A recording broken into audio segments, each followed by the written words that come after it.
Welcome back to Navy Yard, Nats fans, and head on over to Walters. It's going to be a big-time homestand for the Nats, and everyone is gathering at Walters before, during, and after the games in the AC or under the covered streetery. Walters is the place to be. This week's reservations are going fast, including those for Sunday, July 4th, when Walters will be opening at 9 in the morning for the early game. Make your reservations now at waltersdc.com/reservations. I got a chance to check out Walters in person this week, and let me tell you, it's going to be hopping this holiday weekend. Make sure to check out their self-poured beer wall while hanging out with friends and watch every major sporting event on their numerous TVs.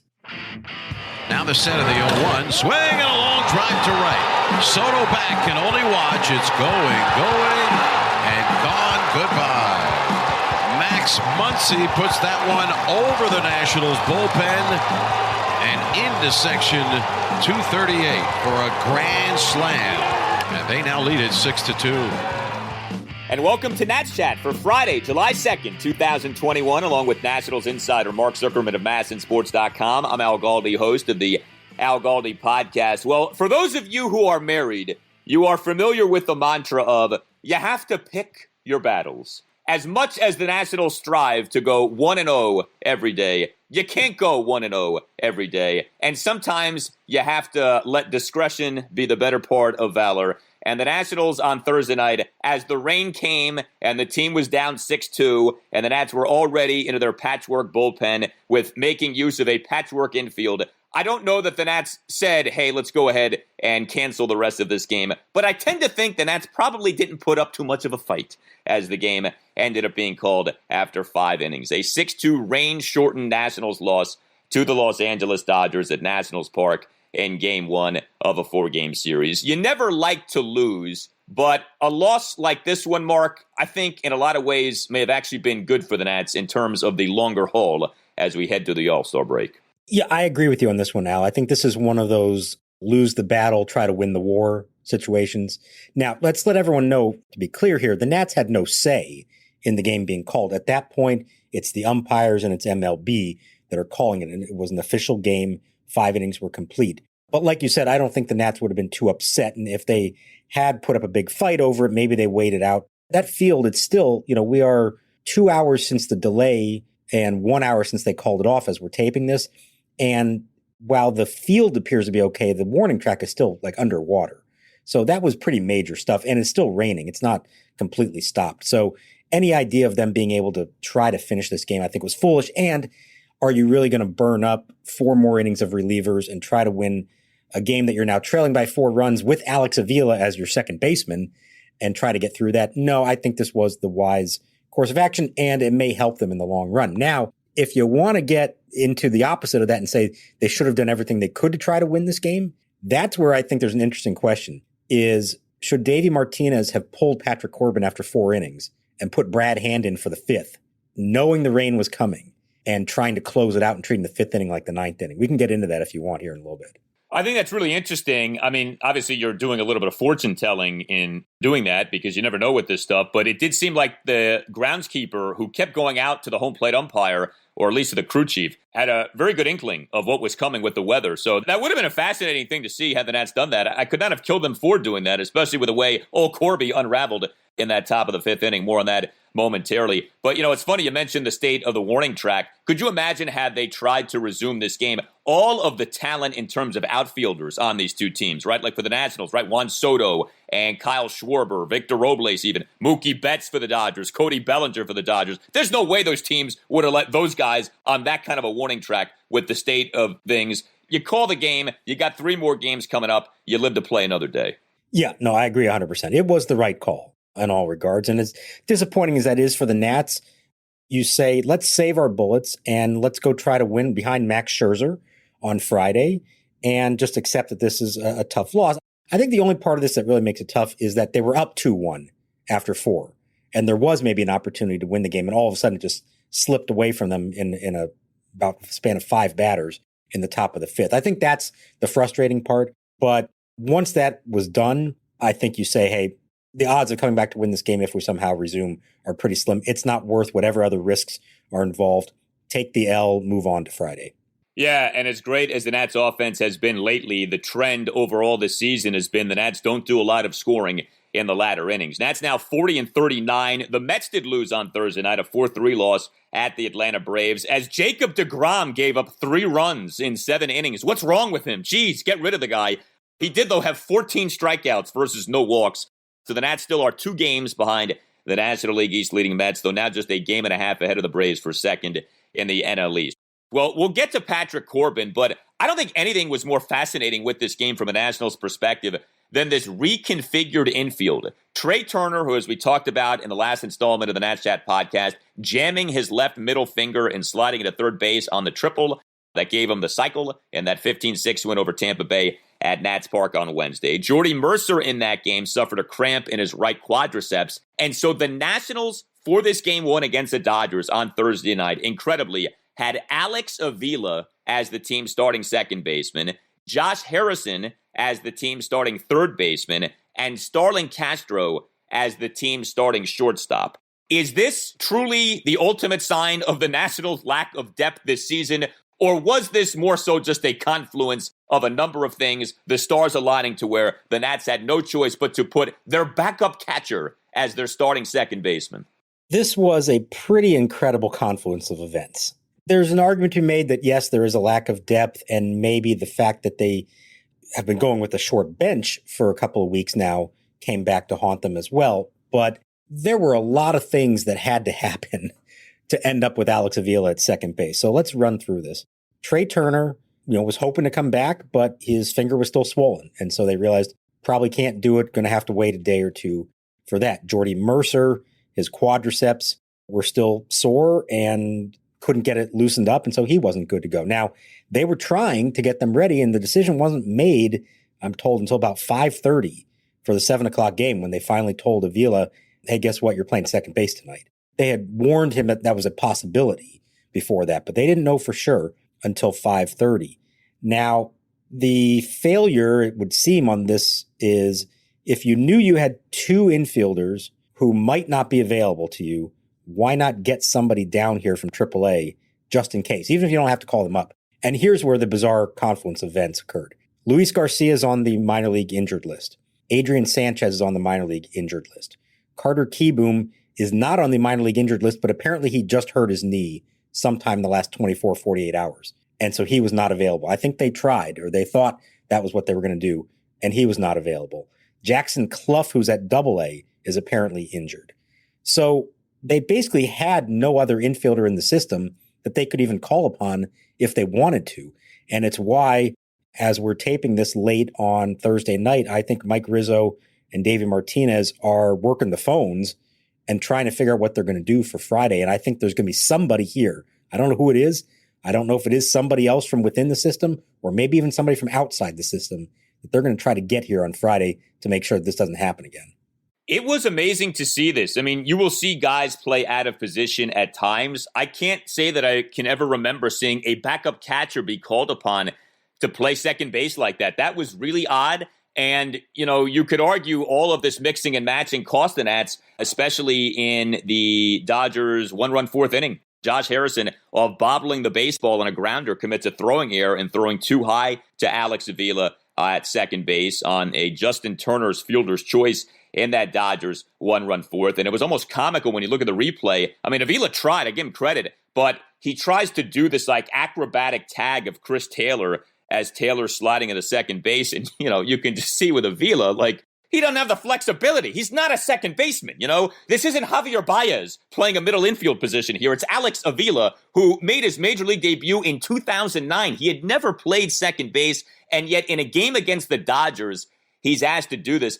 I guess that was one of the thoughts that crossed my mind, too. The Dodgers are the ultimate example of having great depth. The Dodgers bludgeon you with their depth. And the Nationals, as well as they've played lately, this is still not an ultra-deep team. And so you really had that juxtaposition on display, I thought, in this game. The ultra-deep Dodgers against the ultra-shallow Nationals, who, yes, due to some bad circumstances, had Alex Avila as the starting second baseman on Thursday night.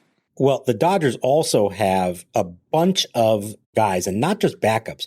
A bunch of their regulars can play all over the field. And so they can move guys outfield to infield, wherever. So when things come up, when there's emergencies, they're pretty much always available to have somebody play who's not totally out of position. And this is where, and we've mentioned this before, but this is where the Nationals roster construction came into play. You know who was on the bench for this game is Ryan Zimmerman. He's an infielder. He's played the infield throughout his career. They could not put him at third base or second base for this game. They were not comfortable doing that, or he was not comfortable doing that. It's been 7 years now since he played third base. And as far as I can tell, there's never even been a thought or attempt to see if he could do it again. He just cannot make the throws because of his shoulder and whatever other issues he's had over the years. So what you have on this team is two players who only play first base. Now, when everyone else is healthy, that's great. That's a nice combo to have. But when you're going with a short bench, that's only been 4 players to begin with for a while, and one of those on the bench can only play first base and nothing else, it really limits your maneuverability. And so I think that's among the reasons that they wound up in this kind of situation. Most teams would have had somebody else who can play multiple positions and play a middle infield position or play an outfield position to then move an outfielder in, whatever, to not be in a spot where 34-year-old Alex Avila is playing second base. Yeah, it's not good. You know, sports across the board are going in much more of a positionless direction. You see this in basketball, you see this in football, you see this in baseball with teams like the Dodgers and the Rays, like you just said, guys who can play a bunch of different spots. The Nationals are old school in a lot of ways, right? They are a starting pitching dependent team, old school, older roster, old school. You know, the Nats are certainly open to analytics, but they're not all in on analytics like some other teams are, old school. And this thing of having, you know, position inflexibility as the Nats have, that's a very old school way of putting together a roster. And I think it's something they really do need to address this coming offseason. I mean, you're not going to fix it this season, but getting caught like this with your pants down and Alex Avila having to play second, even with, yes, like a number of bad things lining up for this to happen, it's not a good look. Nats Chat is sponsored by Silver Branch Brewing Company, located in downtown Silver Spring, only a 1-minute walk from the Silver Spring Metro station. Silver Branch is a perfect jumping-off point to Metro down to the game. Park at the Cameron Street parking lot and meet up with friends for a beer and a bite to eat before metroing down. You can also get Silver Branch beer at Nationals Park. Beyond the Gnome World, one of Silver Branch's 4 flagship beers, is available at District Drafts at Section 223. Brewed to be light and refreshing, Beyond the Gnome World won a gold medal for the Saison beer style at the Great American Beer Festival last year. Beyond the Gnome World is deliciously dry and thirst-quenching and the perfect beer for hot summertime ball games. You may not be familiar with Saison, but take our word for it, baseball season is the perfect season for Saison, and buying from District Drafts to support your local breweries is a gnome run. Go to Section 223 and try Beyond the Gnome World the next time that you're at Nats Park, and make sure you stop by Silver Branch, located in Metro Plaza, just steps from the Silver Spring Metro. Silver Branch Brewing Company, when you come in, let them know that the Nats Chat podcast sent you. Here's the runner going, the pitch, swing and a line drive toward Avila, who makes the catch in the shortstop position to retire the side with a big smile on his face. That is a line drive to the second baseman on the left side of the infield. His fielding percentage is 1,000. So the Nationals go with this reconfigured infield, and hopefully it doesn't have to last long. We'll see what ends up going down with that. Oh, by the way, your starting shortstop on Thursday night, Starling Castro, did have another ribby hit. The Starling Castro tear continues with a 1-out RBI single in the bottom of the 4th, though we got caught trying to steal second base for the second out on what looked like a failed hit and run. I don't know if this was addressed after the game or not, but watching the replay, Castro, while running to second base, looks back at home plate while he's running towards second base. So pretty clearly looked like a hit and run. Avila, though, never swung. So I don't know if he missed the sign or what happened there, but that clearly did not play out the way it was supposed to. We didn't get a chance to ask about that one, unfortunately. There was a lot of other topics to discuss after the game. I'm glad you brought up the bottom of the 4th because there were a few things going on there. Yes, the caught stealing.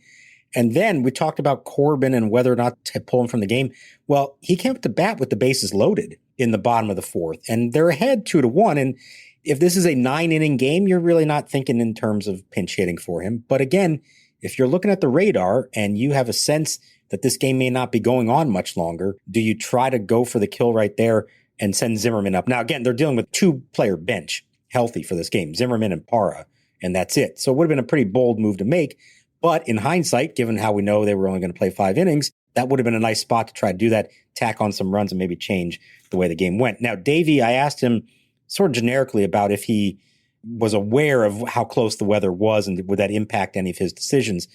And he said, when you're on the field, you don't know, you don't know what's going on. I see the umpire talking to John Turnauer, but we were trying to play the game, trying to play to win, every inning. The head groundskeeper, John Turnauer, was coming over and informing umpires, but he made it seem like he was under the impression it was still a little further away. They knew it was going to rain, but they didn't think it was coming that soon.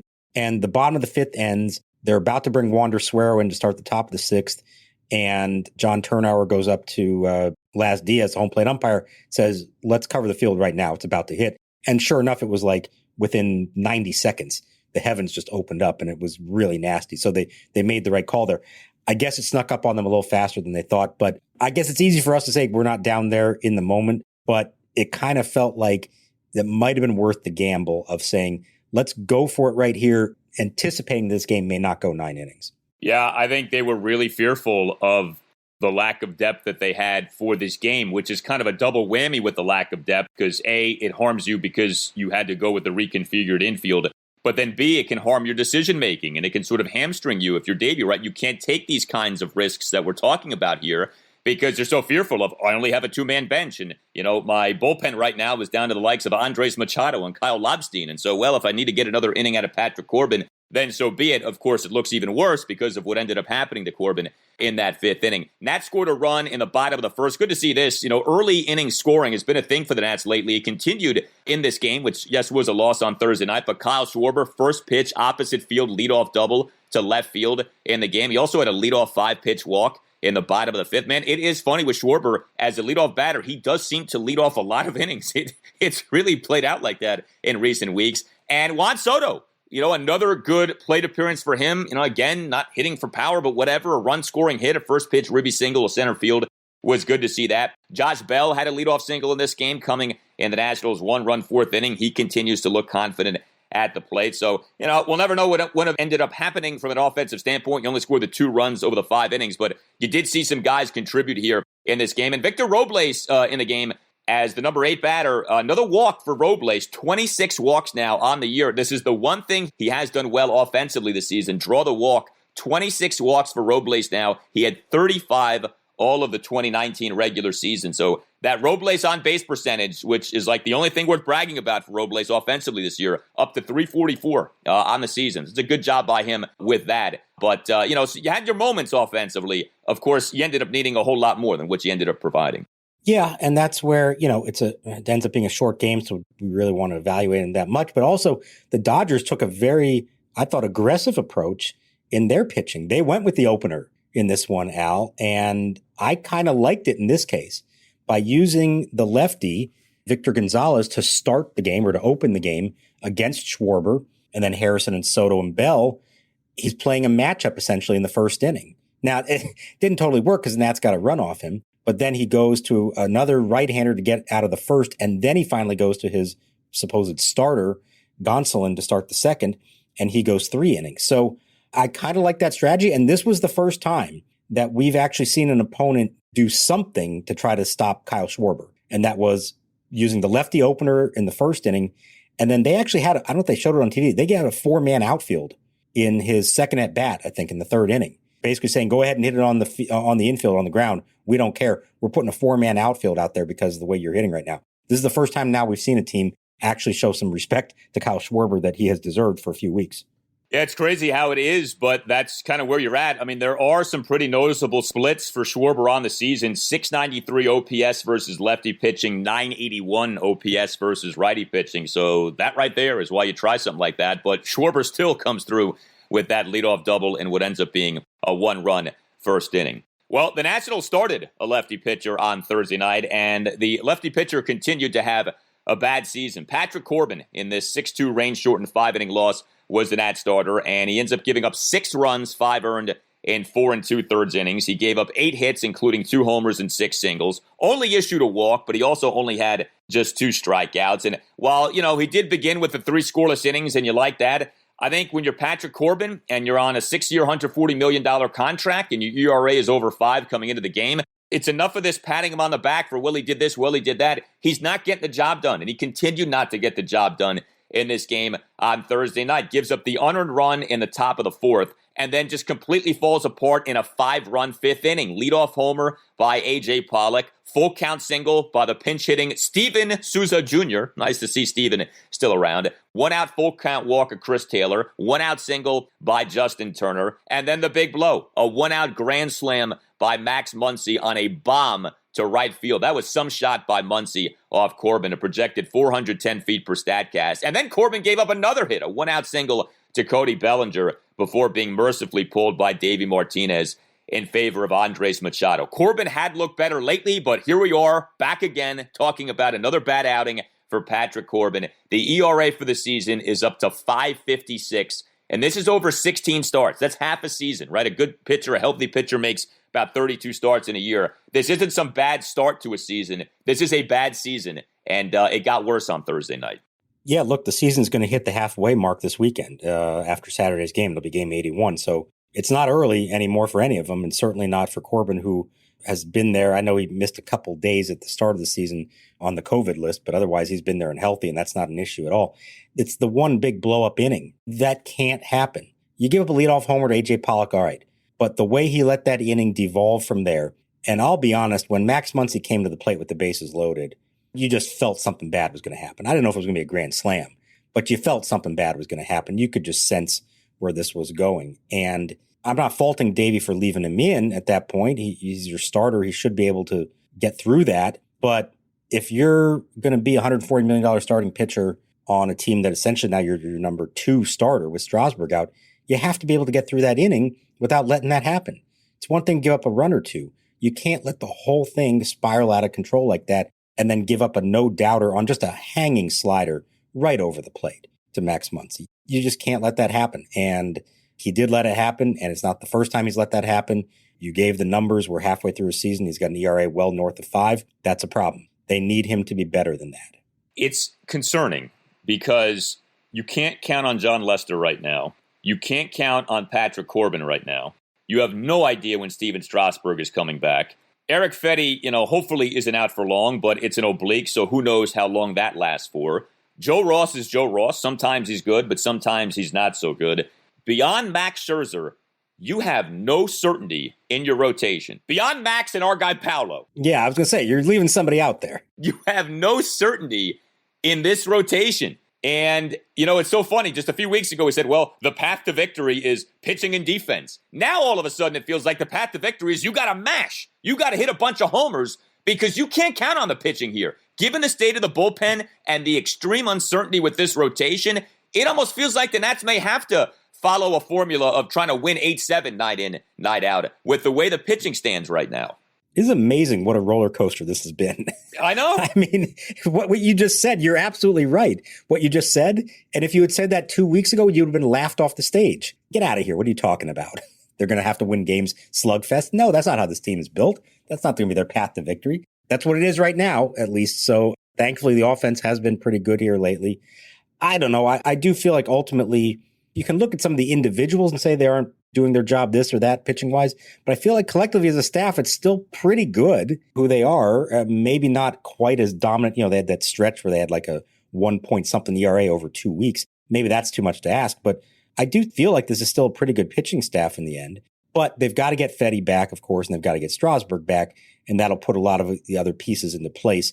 And Daniel Hudson, who is making some good progress, at least in his recovery from the elbow inflammation. So we'll see, but both for this year and beyond, Corbin just has to be better. Now, he was throwing harder than he has all year, 94, 95. I think he may have even hit 96 at one point, if I remember right. So that wasn't the issue. And remember, last year we talked about his velocity being down.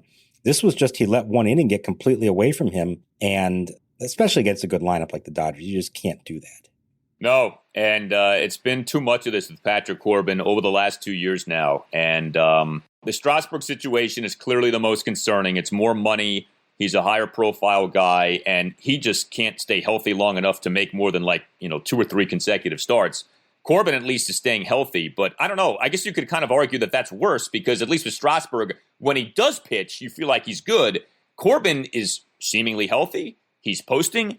and he's just not producing. And there doesn't seem to be anything close to an easy fix for this guy. Bad in 2020, and so far again bad in 2021. Nats only end up using Andres Machado out of the bullpen on Thursday night. He faces two batters, bottom of the fifth, gives up a single, but then gets the third out of the inning. So the bullpen, in theory, should be fresh for Game 2 against the Dodgers Friday night at 7:05. Max Scherzer versus Julio Urias. Urias is good, but not great this season. ERA of 3.95 over 16 starts. It's actually not that good, but Urias is a pretty talented guy. Scherzer has obviously been great this year, but the issue with Scherzer lately has been he just hasn't lasted very long in his outings. He's made 2 starts since he had that 10-day injured list stint due to the groin inflammation. The initial start, 3-2 win at Philadelphia on June 22nd, lasted for just 5 innings due to throwing 106 pitches. He was good in the game, 1 run, 5 innings, 8 strikeouts, but only lasted for the 5 innings. And then his most recent outing, 5-1 win at Miami last Sunday afternoon, 1 run in 6 innings, 7 strikeouts. Again, was good,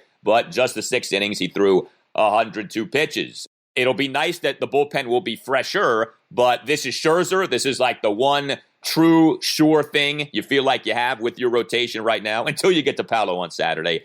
But would be nice to see Max go 7 or 8 innings on Friday night. Yeah, and look, this is a Dodgers lineup that is known for being able to work count and make you work. And we remember seeing Max in the playoffs against them. We've seen them do it to a lot of good pitchers. So somehow get those quick outs, especially early on. Avoid that 25 pitch, first inning that he sometimes has. And if you can do that, now you're talking 7 innings or more from him, which would be very nice to get on this start. Like you said, yeah, the bullpen is fresh, but you're probably assuming you're going to need a good number of them on Saturday after Espino, and then maybe also in relief of Ross on Sunday. So when you have Max on the mound, you want to get as much out of him and hope you don't need to use very much of your bullpen. Treat the whole family to a fun night of baseball with the Bethesda Big Train at Shirley Povich Field. Big Train Baseball is the perfect mix of small-town charm and big league talent right here in Bethesda's Cabin John Regional Park. Visit bigtrain.org/tickets to reserve your seats for tonight's game and all other home games throughout July. You mentioned Daniel Hudson. Might he be back before the All-Star break, or you don't think so? Is going to be close. I think Finnegan's going to be back maybe within a matter of days. He has been throwing. He's running. The hamstring is fine. He seemed to think, we talked to him before the game Thursday, and he seemed to think he's very close, days away.